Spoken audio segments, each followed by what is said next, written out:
Hello, everybody. Welcome back to Horror Trans. My name is Stephanie Bree. I'm a transgender woman, and I talk about all things horror. And this is Horror Icons Vampires. Vampires are a weird horror trope because their lore changes with every generation of filmmakers who tackle it.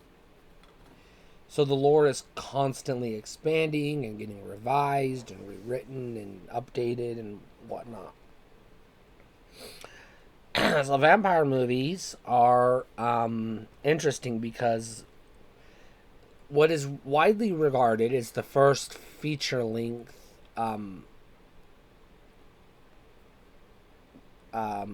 with sound vampire movie is Dracula from the early 30s, which started the Universal Monster movies. This is the one with Bela Lugosi.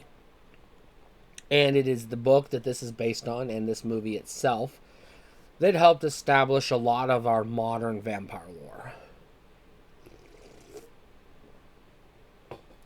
So, there's just so much to talk about.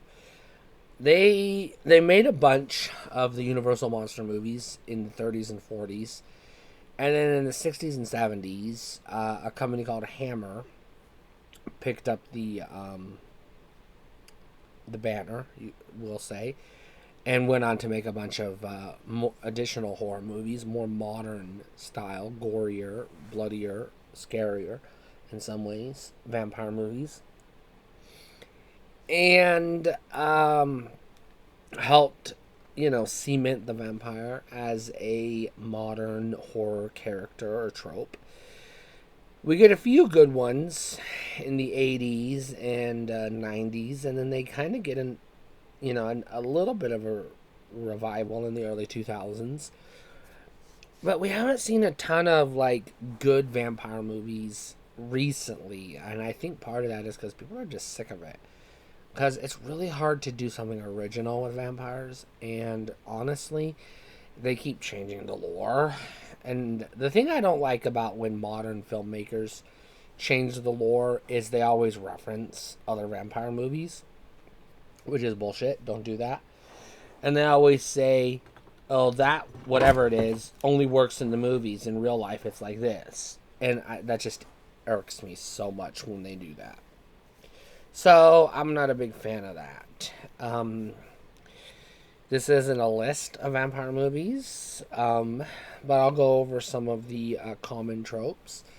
Most of the time, you have a head vampire, and they drink the blood, usually of a woman, a young woman, and infect her with the vampire virus somehow, and turn her into a vampire, or him if it's a boy, if it's a male, a guy, a dude, a man, and so basically they lose their soul, but they get to live forever.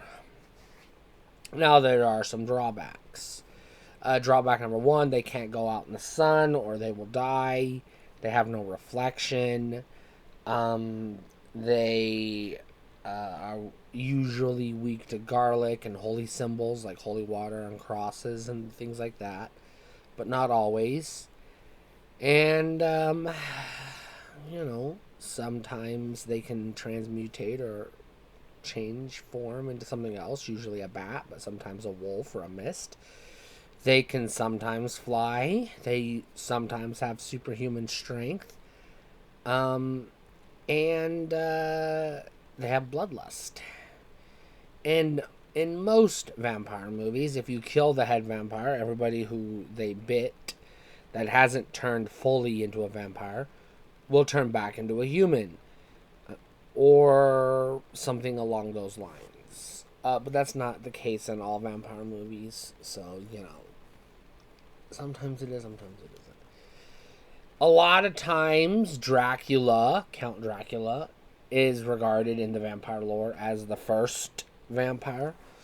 But sometimes Dracula is not the first vampire. So it just depends. And in the case of like Buffy the Vampire Slayer, they're not really I mean, they're more like demons than they are vampires. So that's interesting.